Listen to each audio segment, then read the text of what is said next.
Thank you for your patience. Tonight's topic is a very exciting one for Lois and I. Both of us coming from the educational world, we understand and know how important the curriculum is. We also know and understand that with the national outcomes, with the accountability issues that we're facing in the world of education today, our curriculum and the evidence of student learning is becoming a bigger topic as we continue down our career path. Lois, what would you like to add to tonight's topic a little bit as an introduction with the importance of curriculum writing? Well, I would just like to add to what you've already said, in the fact that curriculum itself is important as far as how it drives the actual effectiveness of your PE program. And as you experience this webinar tonight, you're going to be able to witness some great curriculum that was designed this past summer by three of us, actually, Rachel Weston, Bev Brown, and myself. And we're very proud of it. We have not yet started on the elementary, but we are going to be doing that also. And we would love to have your feedback on this portion of the IHT Spirit System when you have had some experience with it. Thank you.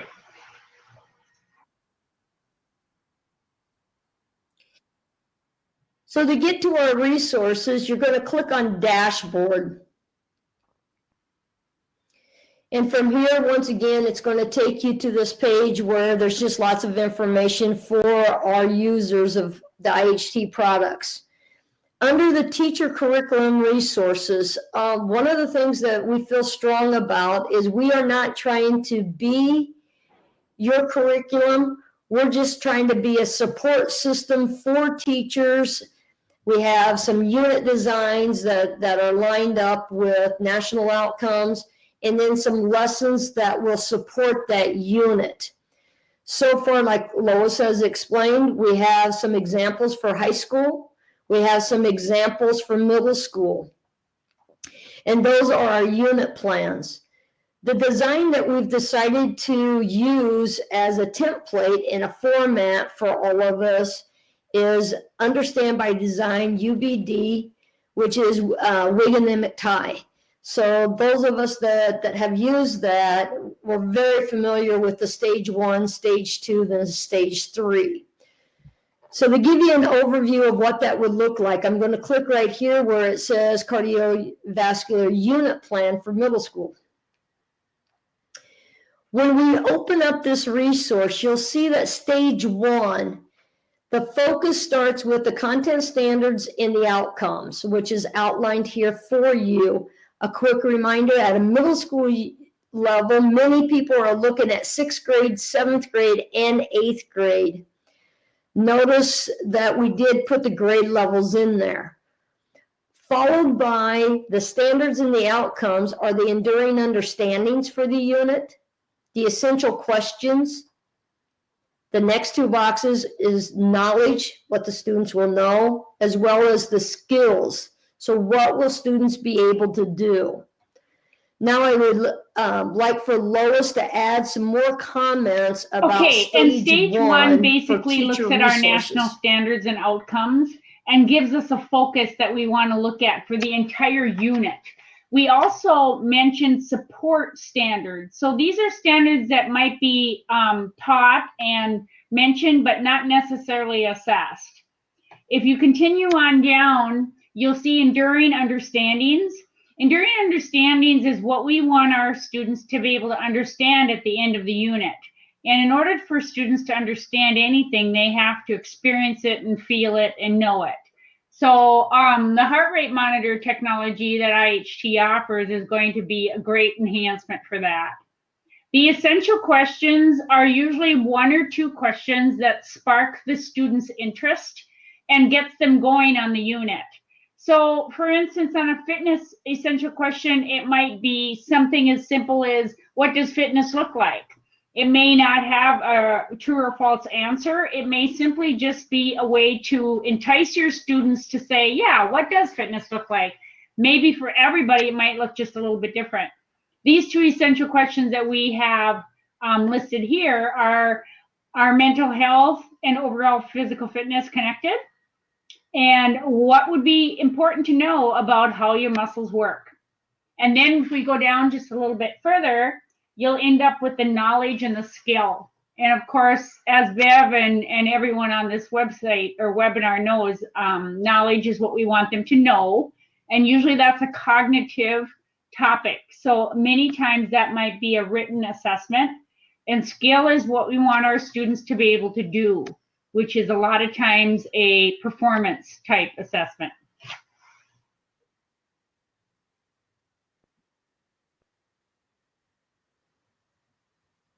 So stage 2, as everybody can see, this is the evidence, this is the assessment. And there's 2 areas that Lois is going to talk about once again, the first one is the performance task, followed then by the key criteria the performance for that task performance is what task. you actually want to use for the assessment. In this case, it looks like it might be a 20-meter shuttle run, or as we know it as the pacer or the beep test. You might also use any cardiovascular assessment, such as the mile run or a step test. So the performance task is actually the assessment you're going to use. And then the second part, the key criteria, are how you plan to assess that performance task. So we labeled task 1 as the key criteria for assessing task 1 above, which is actually the 20-meter shuttle. And then on task 2, we want to have them record and analyze their participation and how many calories they burned, etc. So on task 2, we have a student sheet that will be used, and I'll have Bev go through that a little bit more in detail with you.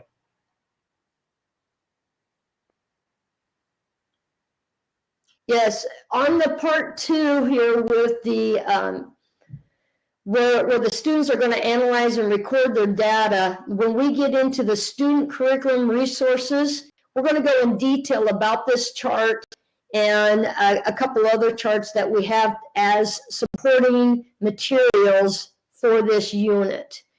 And then here's the rest of part 2. And as we know, there's always other evidence to support our unit. Down here at the bottom, it has our student worksheets. And once again, like I stated earlier, when we get it to the student resources, we will show many of the student resources that we have. So this is stage 1 and 2, and that is what we call the unit plan. Following stage 1 and 2, then we have individual lessons. And these individual lessons are stage 3 of Wiggin tie. So in this format, it's the learning plan. It's what are we going to do when we get in class, and what does that learning plan look like? This one here that I just happened to click on is lesson 2, and it's understanding data. As you can see, we have an introduction. In this particular lesson, we're going to be using a banner. This banner then is going to help us as teachers explain to the students that there's 3 different zones. The zones are low impact, which is blue, moderate, which is yellow, vigorous, which is red, and then we can explain to the kids exactly what the zones are like. Then after we get that learning opportunity about the zones, then the rest of the lesson then is allowing the students to experience the zones and allowing the teacher the opportunity to do a variety of things to help kids understand between the 3 different zones. Lois, what would you like to add to stage 3 I'll let you of our talk about the design for pictures teacher down the curriculum side so they understand the correlation of those. But I just wanted to mention that the time frame that we have on the left side, that's an estimate. And we all know that every class period is a different length. And so those are just like estimates for you that you might want to consider.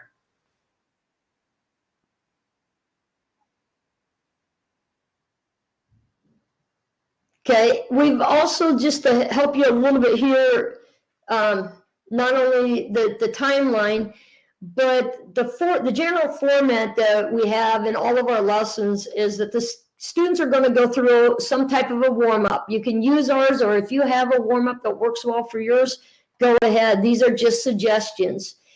Then right after the warm-up is a fitness development activity. Where I came from, we always called it building a better body, because that's what we really wanted our kids to focus on. We wanted to focus on fitness and the development of the body and being proactive about our health, and that every lesson that we have, we should have a portion of that to be devoted to building our body and improving ourselves.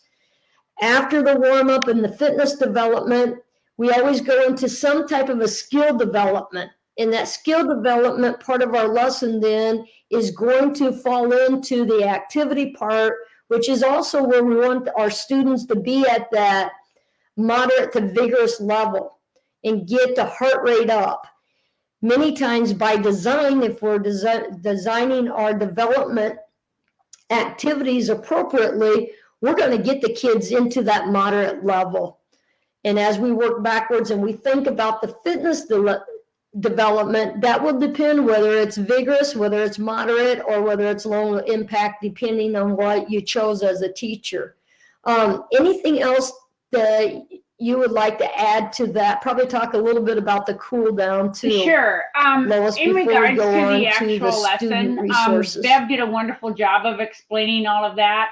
The fitness part of this also ties into the fact that we should not be just testing our kids at the beginning, at the end with FitnessGram or any cardiovascular test. We should be working fitness into our units throughout the whole year. So that's the purpose behind that piece.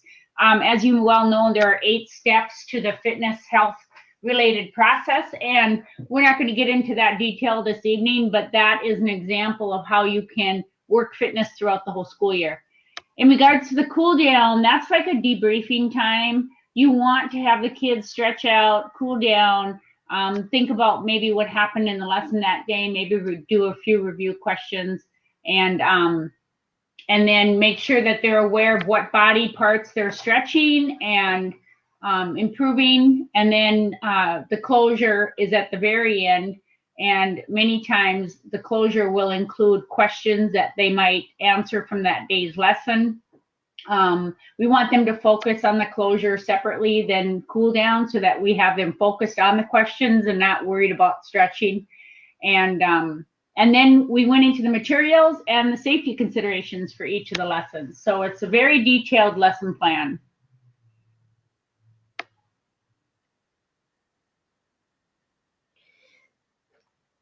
So at the bottom of our lesson plans, we also have our student resources that will tie into that lesson. So when we go back to IHT and we go back to our dashboard, we click on student resources. And what I like about the work that the 3 of us were able to do this summer is it really ties into giving our students that opportunity to understand the benefits of heart rate training.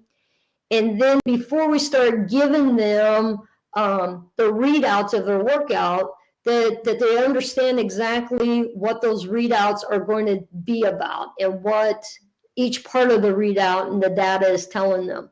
So to start with, we're going to just click on the benefits of heart rate training.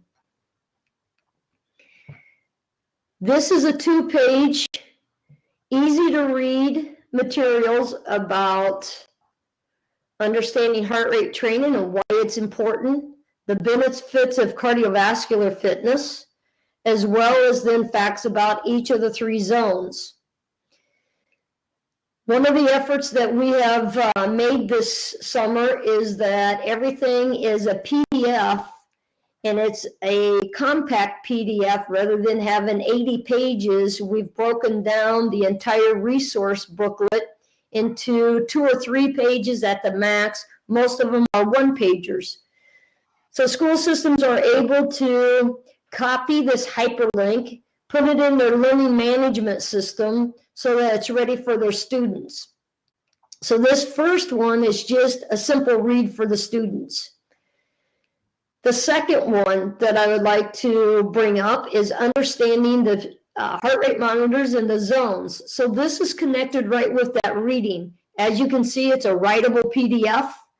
And within this writable PDF, this teacher then, once again, comes up into the URL. They will copy this URL. They can put it into Google Classroom. My school system used Canvas. What I would have done is save this hyperlink. I would have put understanding the spirit system and zones, and I would have then been able to attach this hyperlink to this worksheet for my students.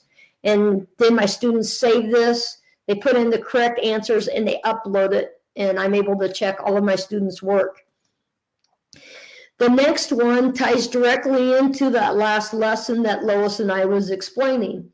So for those of you that haven't had the opportunity to know what the data looks like that's emailed home to our students at the end of workouts, this is a copy of an email that would be sent to our students.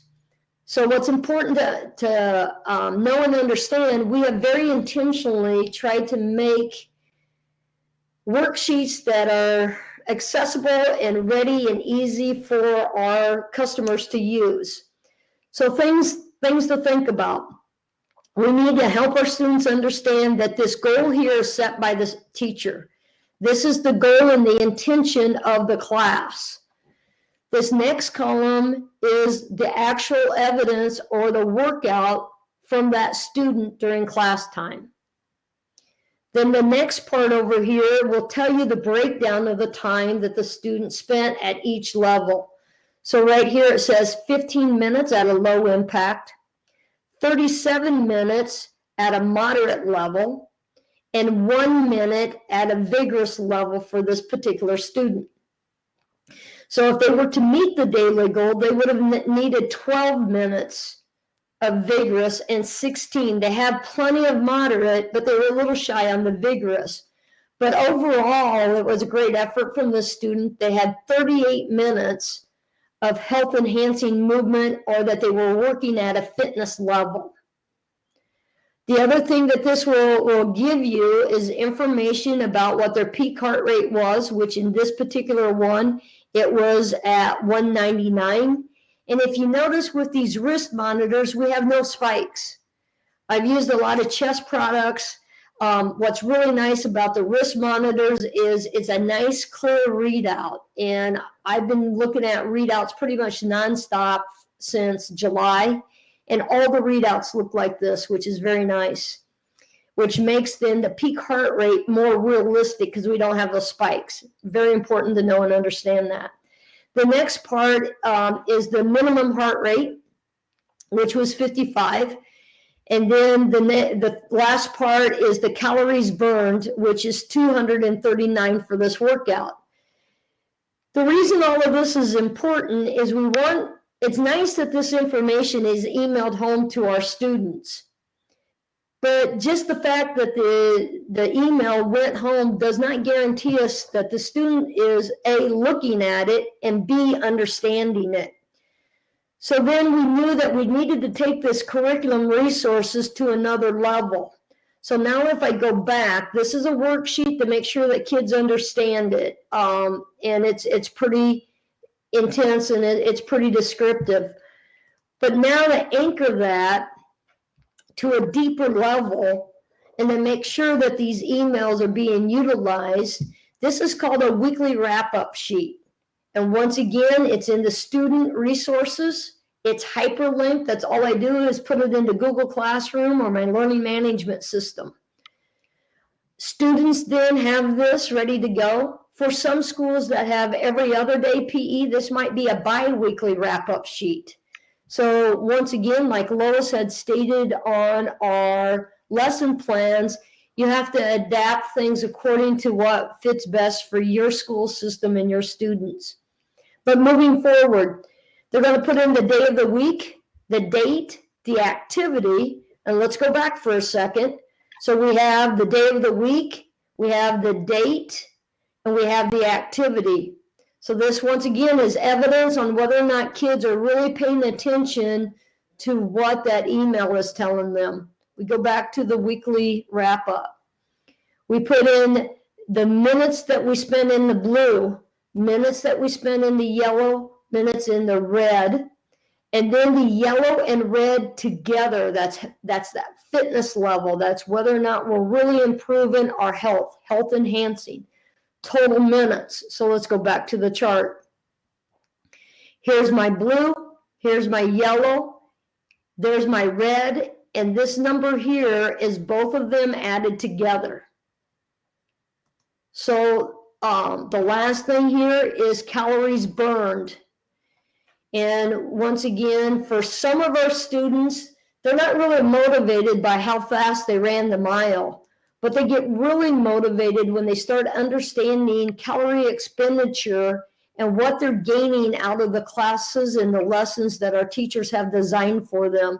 That makes that lesson more valuable and makes it more relevant. And as things become more relevant, you're going to see that we need to increase the rigor because you get the buy-in from the kids, and that's a wonderful thing. Before we go down to the next part, anything else, Lois, that you would like to add about the worksheet so that kids are able to understand the emails being sent home? And then I would just like to add that, you know, it's not even the worksheet or the chart that the students fill in, it's what they get from it. So, you know, as a teacher, you may choose to grade these worksheets, or you may choose to just have them put together a project using all of this stuff and be able to write about it. We've done a lot of compare and contrast in some of our English language classes, and this would be a perfect opportunity for them to look at a pre and a post, like a mile run or a pacer, and be able to really study the information that they collected and be able to write about what it actually tells them about themselves, because we want them to take ownership in this and be able to use it personally in order to understand it.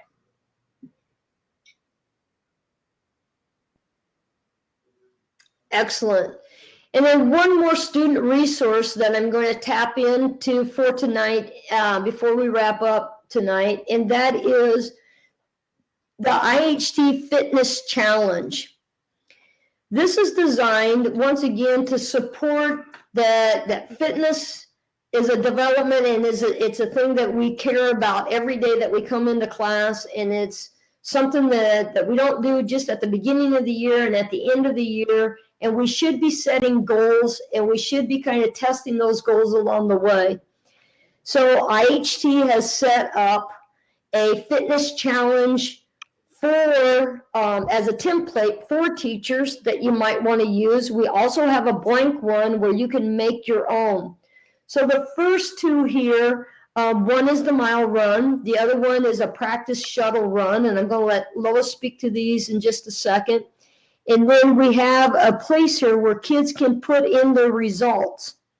Once again, they can get some of this information from the emails that are sent home. Then right below that, we have for the upper body, we have, and for the core, and as well as our legs, are the strength. And at the very bottom, we even have a little bit for flexibility. But once again, what we're trying to do is give you a resource so that you can use it throughout the year. Lois, would you like to talk about our short-term, long-term fitness challenge? Sure. Goals that what we try to do here is give the students a chance to practice the pacer or the mile run without actually having to do the pacer or the mile run. It gets to the point with our students where it's no different than when they come in the gym and we say, okay, everybody start running, do 10 laps. So what this is designed to do is make it a little bit more fun. And an example of that might be doing the pacer assessment with shorter distances, so everybody's guaranteed to be successful, and using some sort of a ball to do it. Like maybe they want to choose a basketball and dribble. They might want to do a soccer ball and dribble it with their feet. They may choose to do a volleyball and do sets while they're doing the pacer. So it gets their mind thinking about actually pacing throughout the pacer, but then coming up with a more fun way to do it. And the short-term and long-term goals, of course, are important because we want our students to be able to be successful It's important that they learn to self-assess and they learn to set their goal setting so that they are, have realistic terms for their goals.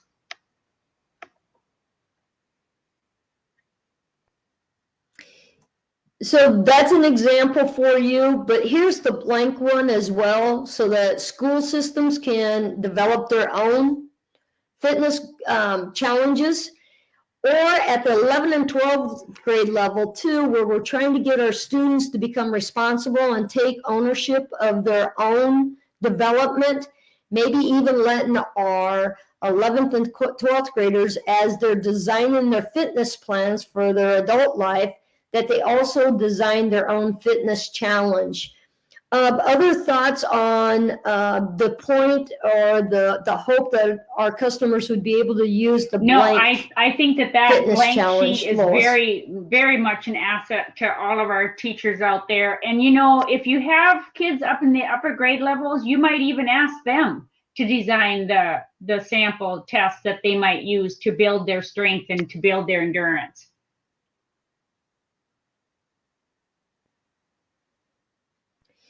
So we could talk for another hour on all the different resources that we have for students and for teachers.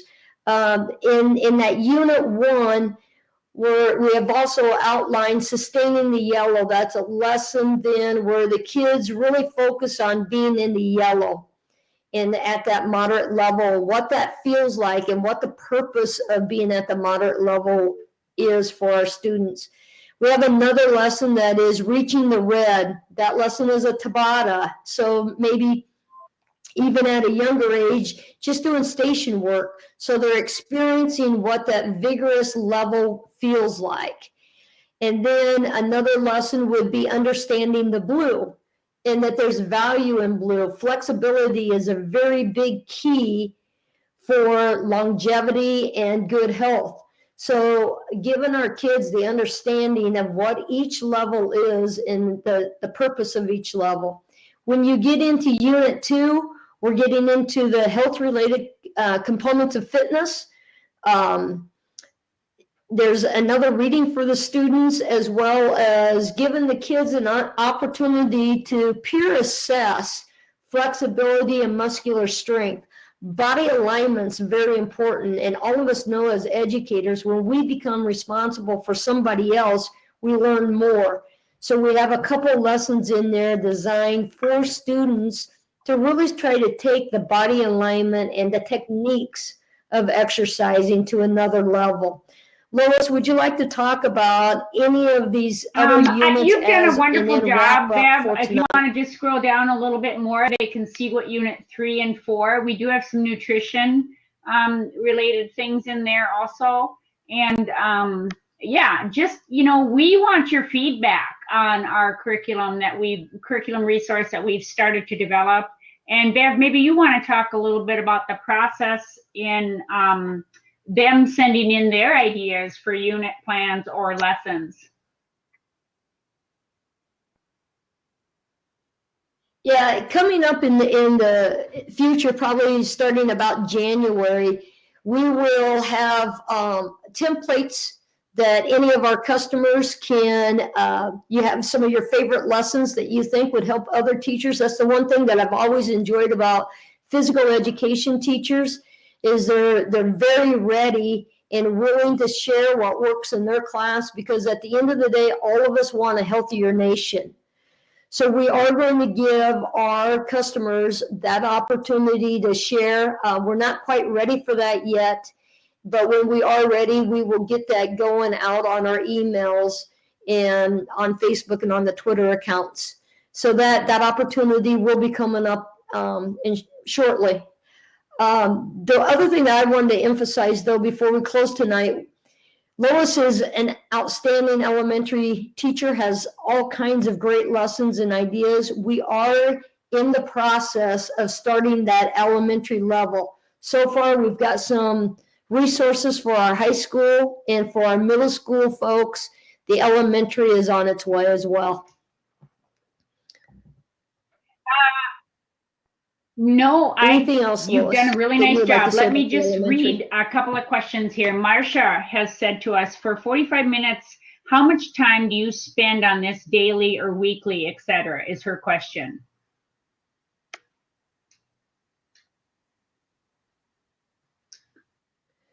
Okay, well, I think what she's asking, and Marcia, go ahead and let me know if this isn't correct, but she has a 45-minute class. So how much time, would you spend on something like this? Because we all know that sometimes when we're looking at student resources, it takes away activity time. My personal opinion is that I wouldn't spend any of my activity time on this. I would encourage it to be used through your Google Docs, where students are given assignments to complete it at home. Marcia, does that answer your question?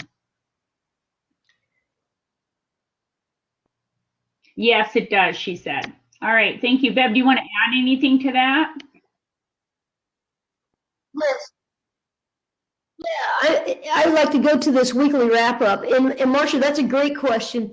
That's why we've tried to make these writable PDFs, and we've tried to take our resources and trim them down so they're easier for you to pick and choose what works. But yeah, like this weekly wrap up and the information that is sent home here, that's all intended so that the kids are able to do this on their own time, and it won't take away from our movement time, but we still have the evidence of their learning, and we also have the evidence of things maybe that they were not able to understand during the short time that we had them during our class time. So yeah, Lois, I think you answered that really well. Marcia says, I found out that our students can't sign into their school email. That's on their, and she didn't finish her sentence yet. Marcia, do you want to complete that sentence?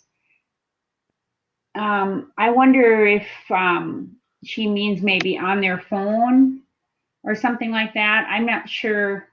Marcia, they can't sign into their school email in regards to like on a personal phone or an iPad or school computer? Or do you mean at home? Let's just give her a couple minutes to complete that, Bev. Okay, she said, I found out that students can't sign into their school email that is on, let's see, it is email that is listed. I have input. I bet she's talking about what's listed into their IHT Yes, that's exactly what she's regarding. That's what she's regarding. You want to address that? So that's, yeah, I like to speak to that because I had a school system that had that problem.